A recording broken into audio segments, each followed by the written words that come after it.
Imagine this. You sit down to work. No messages, no notifications, no scrolling. Just silence. The good kind. You pick the one task that actually matters for your future and you lock in. 30 minutes pass, then 60. You're not checking your phone, you're not jumping between 5 tabs, you're just building. And when you look up, you've done more in 1 hour than you usually do in an entire day. Here's the question: when was the last time that happened? For most people, the answer is, I don't remember. Not because they're lazy, because the modern world is designed to keep you distracted, available, and overwhelmed. We mistake being busy for being valuable, and we end every day tired but secretly unsatisfied. In his book Deep Work, Cal Newport calls this out. He says the ability to focus, to go all in on one demanding thing without distraction, is becoming the most valuable skill in the world, and almost nobody is training it. In this video, you're going to learn how to build that skill. We'll break down what deep work actually is, the 4 rules that protect your attention, and a simple daily system you can start right now. Because the goal isn't to be busy, the goal is to become unstoppable. Ready? Let's dive in. Section 1. What is deep work, and why shallow work is killing you? Deep work is the ability to focus on one demanding task with zero distraction for a long, uninterrupted block of time. That's it. It sounds simple. It is not. Because real deep work is not studying while checking your phone. It's not working with YouTube open in the background. It's not answering emails while editing a presentation while chatting in the group chat. Deep work means one goal, full attention, no split focus, total cognitive pressure. You are pushing your brain to its limit so that what you produce is not average. It's rare. It's high quality. It's the kind of output that moves your life forward. Now, let's talk about its evil twin, shallow work. Shallow work is everything that makes you feel busy but doesn't actually build long-term value. It's checking emails. It's updating spreadsheets nobody will read in 2 days. It's sitting in meetings that could have been one message. It's replying instantly to people so they feel like you're on it. We live in a world that worships shallow work, and it's killing you. Because we've been trained to believe that the most responsible person is the one who answers fast, the one who's always available, the one who never lets a notification sit. You felt that pressure, right? The pressure to respond immediately or people think you're lazy. The pressure to jump into every meeting just in case. The pressure to prove that you're doing something, even if that something is meaningless. Here's the trap. Shallow work makes you look useful, but deep work makes you become valuable. Let's repeat that because it's basically the core of your career. Shallow work makes you look useful, but deep work makes you become valuable. Cal Newport argues that we are entering an economy where 2 types of people win. People who can work well with intelligent machines, people who can produce at an elite level fast. Both of those require intense focus. Think about that. The world is getting more competitive, more automated, more AI, more noise. The easy stuff is getting outsourced, automated, or copied. So what's left? Deep thinking, original strategy, clear writing, solving problems nobody else can solve, building systems, creating something from zero. That's deep work, and it's becoming more rare every single year. Now, let's make this personal. Ask yourself, how much of your day is actually deep? Be honest. Out of an 8 to 10 hour workday, how many hours are you alone, distraction-free, pushing your brain to create something that matters? 1 hour? Maybe 30 minutes? Maybe 0? If you're like most people, your entire day is shallow work, with tiny, broken micro-moments of focus in between interruptions. And here's why that's dangerous. Your brain never fully enters deep mode. There's a cost every time you switch tasks. Every time you check a message, then come back to what you were doing, part of your attention stays behind. It's called attention residue. You never get 100% of your focus back. You're never fully locked in. You're constantly at 60%, and that 60% feels like being tired. This is why you feel exhausted at the end of the day, even though you didn't actually build anything. Your brain is not tired from hard work. It's tired from constant context switching. So when you tell yourself, I just need more motivation, no, you don't need more motivation. You need fewer interruptions. You are not underperforming because you're weak. You are underperforming because you are never allowed to enter deep work mode long enough to produce anything great. And here's where this becomes a weapon. When you cultivate deep work, you become dangerous in the best way. Number 1, you produce rare, high-value output. Most people can't sit and build something complicated. They keep getting pulled away. So if you can focus for 2 or 3 uninterrupted hours on a single hard task, you are immediately in the top few percent.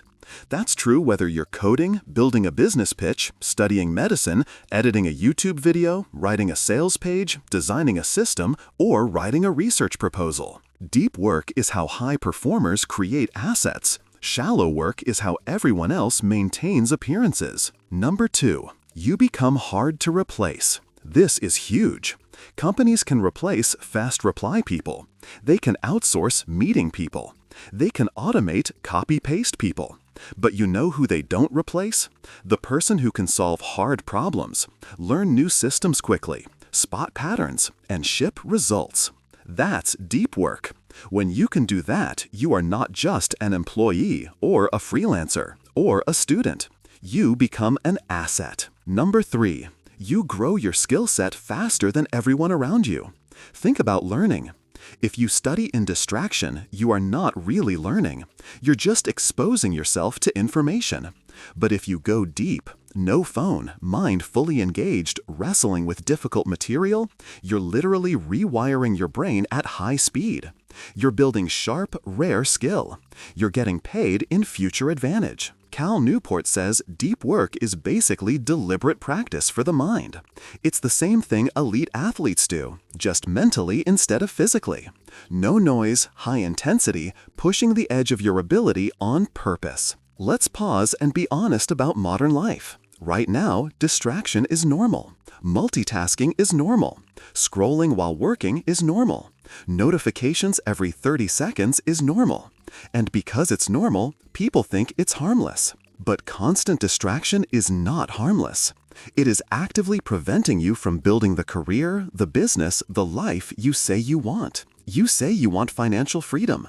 You say you want to build something of your own. You say you want to level up. Okay, that requires deep, focused creation time. And distraction steals that time. Not in hours, but in decades. Distraction is not just wasting your afternoon. It's delaying your breakthrough by years. And that's the part most people don't see. Imagine 2 versions of you. Version A works like everyone else. Constantly reachable, always online, reactive, always checking, always answering. At the end of the year, this version of you is tired, stressed, and still planning to start the thing that actually matters. Version B protects deep work. 2 hours a day, 5 days a week. No excuses. That's 10 deep hours per week, 40 deep hours per month, 480 deep hours per year. Focused, high-quality creation. What could you build with 480 hours of true focus? A new product? A side business? A new skill that doubles your income? A top-tier portfolio? A YouTube channel that finally starts growing? You think that's unrealistic? It's not. That's just math. Here's the point. People think deep work is optional. It's not. It's the separator. Shallow work keeps you in motion so you feel busy. Deep work moves you forward so you become powerful. And right now, you have a choice. Stay available to everyone or become valuable to yourself. Section 2. The 4 Rules of Deep Work Core Framework. Now we're going to move from why this matters to how to actually live like this. Newport gives us 4 rules. These are not theories. These are operating rules. If you live by them, you become a focused, high-output person in a distracted world.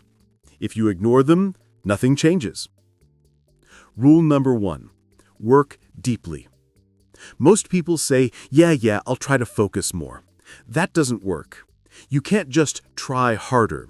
You have to build an environment where deep work is the default and distraction is actually difficult. You create that in 3 parts. First, time. You block off a specific window where you will do nothing except one cognitively demanding task. Not, I'll get to it when I have time. No. You schedule it like a meeting with your future. From 9 to 11, I'm working on X. During that time, I don't talk, I don't scroll, I don't casually check messages just for a second. That block is sacred. Second, space. You need a location or setup that signals deep mode only. For some people, it's a quiet desk with headphones. For others, it's a certain coffee shop or a library table or even a corner of your room with only one thing: laptop, notebook, water. The key is that your brain starts to associate that setup with intensity. Athletes have courts, fighters have rings. You need a focus arena. Third, rules. You must define the rules of that block before you start. Example, I will keep only one tab open. My phone will be in airplane mode in another room. I'm only allowed to work on this one deliverable. If I get stuck, I'll write down the exact question I'm stuck on and keep thinking, not escape to Instagram. This sounds strict. It's supposed to. You are training attention, not entertaining yourself. When you do this consistently, something interesting happens. Deep work stops feeling painful and starts feeling addictive. You get addicted to the calm. You get addicted to seeing progress. You get addicted to the feeling of being in control. Rule number 2, embrace boredom. This one is uncomfortable, and most people skip it. Don't. Your ability to focus is like a muscle. And right now, for most people, that muscle is weak. Every time you feel even 3 seconds of boredom, standing in line, sitting in a car, waiting for an app to load, you instantly grab your phone and feed your brain stimulation. Here's the problem. If your brain is trained to get instant stimulation every time it feels boredom, then when you sit down to do deep work, which is by definition not instantly stimulating, your brain panics and tries to escape. That's when you feel the urge to just check something, just reply really fast, just look at YouTube for a second. That's addiction to stimulation, not lack of discipline. Cal Newport's rule is simple. You have to let yourself be bored again. Practically, what does that mean? It means you don't reward distraction. You schedule distraction. Instead of picking up your phone every time you feel restless, you say, I'll check everything at 1:30. You make your brain wait. You are telling your mind you do not get dopamine every 60 seconds just because you requested it. You will wait until the scheduled break. Why is this powerful? Because now when you start a deep work block, your brain is no longer in withdrawal. You've trained it to tolerate quiet, to tolerate slowness, to tolerate effort. That's what elite focus feels like. This is also why sitting and thinking now is a competitive advantage. Most people literally cannot tolerate their own thoughts without background noise. If you can, you rise fast. Rule number 3, quit social media strategically. Notice the word strategically. Cal Newport is not saying delete your entire digital life, disappear, move to a cabin. He's saying be honest. Which platforms actually generate real, measurable value for you? Money, skill, opportunity, growth? And which ones are just draining your attention for free? We usually treat social media like fast food. We know it's not good for us, but we keep saying it's not that bad. But you need to think like an investor. Ask yourself, if I am giving this platform hours of my attention every week, what exactly am I getting back? Newport's argument is strong. If a platform is not clearly and directly moving you toward your goals, you should reduce it, mute it, or delete it. Not because it's evil, because your attention is expensive, and you cannot afford to hand it out to things that don't pay you back in some meaningful way. This is especially important for creators and entrepreneurs. You convince yourself, I have to be on every platform to stay relevant. No, you don't. You have to be effective, not everywhere. Rule number 4, drain the shallows. This rule is about defending your time like your life depends on it, because it kind of does. Shallow work will expand and take over your entire day if you let it. Emails, messages, admin, scheduling, status updates, random small requests, meetings with no agenda. And here's the key. By default, other people will happily fill your calendar with things that are urgent to them but meaningless to you. Draining the shallows means ruthlessly reducing that. You push shallow tasks to the edges of your day, put them in batches, or eliminate them completely. For example, instead of checking email 40 times, you check at 11 a.m. and 4 p.m. That's it. Draining the shallows also includes setting a hard shutdown time at the end of the day. Cal Newport is famous for this. He ends his workday at a specific time and literally says out loud, "Shut down complete." Why? Because if you don't put boundaries around work, shallow work will keep leaking into your night, your dinner, your weekend, your mind. And here's why that matters. Recovery is part of deep work. You cannot focus deeply if your brain never gets to rest deeply. Burnout is not caused by hard work. Burnout is caused by never turning off. So let's zoom out. Work deeply means you design your environment and schedule to support real focus. Embrace boredom means you train your brain to tolerate discipline, not constant stimulation. Quit social media strategically means you stop donating attention to platforms that don't move your life forward. Drain the shallows means you defend your high-energy hours and force low-value work into tight, controlled boxes. Put all 4 together, and here's what you get. Clarity, calm, power, speed. People will start wondering how you're getting so much done, how you're learning so fast, how you're building things they keep thinking about starting. It's not luck. It's not talent. It's rules. Section 3. How to actually do deep work daily. Let's get practical now. This is the how. If you apply this section, your output changes this week, not in theory, in real work, real study, real business. We're going to talk about 4 pillars: time blocking, goal clarity, friction removal, and daily shutdown. If you lock in these 4, you will start living like a focused performer instead of a distracted responder. Let's start with time blocking. Most people live in what I'd call reaction mode. You wake up and just start responding. Messages, emails, random tasks. Whatever pops up, you chase it. You don't control the day controls you. High performers do the opposite. They plan their day in blocks. Time blocking means you decide in advance how you will spend your attention, hour by hour. You literally assign tasks to windows of time. Why is this so powerful? Because "I'll work on it sometime today" is not a plan. From 8:30 to 10, I will finalize pages 1 to 3 is a plan. When your attention is not assigned, anything can steal it. When your attention is assigned, stealing it becomes harder. Time blocking forces you to ask, what is worthy of my best hours today? That question alone changes your career. And here's the mindset shift. You do not find time for deep work. You reserve time for deep work. If someone tries to interrupt that block, you treat it exactly like, "Sorry, I'm in a meeting." Because you are. You're meeting the future version of you who actually finishes things. Now, time blocking by itself is not enough. You also need clarity. Clarity means for every deep work block, you define exactly what done looks like before you start. Most people work in vague mode.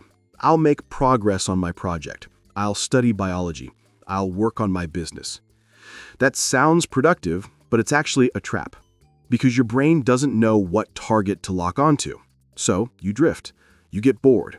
You reach for your phone. You tell yourself you're stuck. You feel frustrated. Instead, you want to say, by 10 a.m., I will have outlined the full script intro and section 1. Or by 2 p.m., I will finish the landing page hero section with headline, subheadline, and CTA button copy. Specific targets create momentum. Vague effort creates anxiety. Clarity does two important things. First, it keeps you honest. You know if you hit it or not. There's no fake productivity. You either did the draft or you didn't. Second, it gives you a win. Your brain loves finishing. When you hit a clear target, you feel progress. That progress turns into motivation. Motivation turns into identity. Identity turns into habit. You stop saying, I'm trying to start a business, and you start saying, I build daily. That's identity. That's power. Now, let's talk about friction removal. Deep work is not only about discipline, it's also about environment design. You need to make focus easier and distraction harder. Here's how you do that in real life. 1. Remove the phone. Not face down on your desk, not silent mode, out of reach. Different room, airplane mode. People panic when they hear that, which tells you something scary. We are physically addicted to being reachable. You have to break that. 2. Kill the tabs. 1 tab, full screen. If you're writing, only your document is open. If you're coding, only your IDE. If you're studying, only the PDF or the notes you're actively working on. Every open tab is an escape hatch. Close the escape hatches. 3. Control your noise. If you can't get silence, get isolation. Headphones, brown noise, instrumental music. The goal is predictable sound. Your brain can handle consistent noise. What kills you is unpredictable interruption. Doors, voices, pings, hey, quick thing. 4. Preload what you need. Before the deep work block starts, open the file, pull up the reference material, fill your water, go to the bathroom. Why? Because I need water becomes I'll just check my phone for a second becomes 15 minutes gone. You don't want excuses to get up. 5. Make distractions inconvenient. Log out of social media on desktop, turn off all non-critical notifications, put messaging apps on Do Not Disturb. You're not banning them forever, you're just making them annoying to open during focus time. Friction works both ways. You can use it to defend yourself. All of this sounds small. It's not small. It's everything. You are designing a deep work arena where success is easy and distraction is expensive. Now we'll do the final pillar, shutdown. High performers are not always grinding. That's actually not deep work. That's panic mode. Deep work is intense, yes, but it's also contained. It has edges. It has recovery built in. Cal Newport uses something called a shutdown ritual. At the end of the workday, he reviews what's done, writes down what needs to be handled tomorrow, ties up any loose ends, and then he literally says a phrase like shutdown complete to mark that work is closed. Why is this important? Because your brain needs permission to rest. If you never create that off switch, shallow work will leak into your nights. And here's the cost. If your brain never gets full recovery, you show up tomorrow at 60%. You can't enter deep work mode when you're already mentally fried. Shutdown is not laziness. Shutdown is maintenance. Think of it like lifting weights. You don't get stronger during the rep. You get stronger while you're recovering from the rep. Deep work is the rep. Shutdown is the recovery. No recovery, no growth. Here's exactly how to do it in under 10 minutes. Step 1. Look at your task list and calendar. Confirm nothing urgent is going to explode. Step 2. Write down tomorrow's first deep block and the target for that block. Step 3. Close all work apps physically. Sign out, shut laptop, walk away. Step 4. Say, out loud or in your head, "Workday is done." It feels cheesy at first, then it feels powerful. You're telling your nervous system you are safe to relax now. Let's zoom out and connect all 4 pillars. Time blocking gives you structure. Clarity gives you targets. Friction removal protects the block. Shutdown gives you recovery so you can do it again tomorrow. This is how you stack deep hours, day after day. Not once a month, not when you feel motivated, daily. Now imagine something. Imagine you did just 2 90-minute deep work blocks per day, 5 days a week. That's 3 hours of real focus per day, 15 hours per week, 60 hours per month. 60 hours of pure, weaponized attention on the thing that matters most to your future. Ask yourself honestly, what would happen to your grades, your content, your business, your income, your confidence? Because this is where things stop being nice ideas from a book and start becoming your competitive edge in real life. Section 4. Identity shift. Become a high-value producer, not a busy person. Let's get something huge straight. Deep work is not just a productivity trick, it's an identity shift. Most people wake up every day and step into the identity of, "I'm a busy person." They live in reaction mode. They measure their day by how many messages they answered, how many tasks they touched, and how fast they replied. They feel valuable because they are in motion, but motion is not progress. Deep work asks you to step into a completely different identity. I am a producer. I create results that matter. That identity is rare, and because it's rare, it's valuable. Let's talk about the difference. The busy person mindset sounds like this. I have so much going on. People keep asking me for stuff. I'm exhausted. The producer mindset sounds like this. Here's what I built today. Here's the problem I solved. Here's the decision I made real. See the shift? One identity is about being available. The other is about being effective. Busy people are replaceable. Producers are not. You can always hire someone cheaper to sit in meetings, respond to emails, forward documents, and say, "Got it, will do." That's easy to find. But it's extremely hard to replace the person who designs the system, solves the hard bottleneck, or creates the new strategy. That is deep work output. That's why deep work becomes money, status, security, freedom. Here's the truth most people never hear. Your value is not based on how tired you are. Your value is based on how rare and useful your output is. And rare, useful output comes from depth. Here's the mindset shift. I don't just do tasks. I create assets. A task is reply to emails. An asset is a finished sales deck that closes clients while I sleep. A task is post something on social. An asset is a 12-minute video that keeps getting views for the next 2 years. A task is update spreadsheet. An asset is a system that automates that spreadsheet forever. Assets compound. Tasks disappear. Which one are you building every week? Now let's talk about confidence, because deep work changes that too.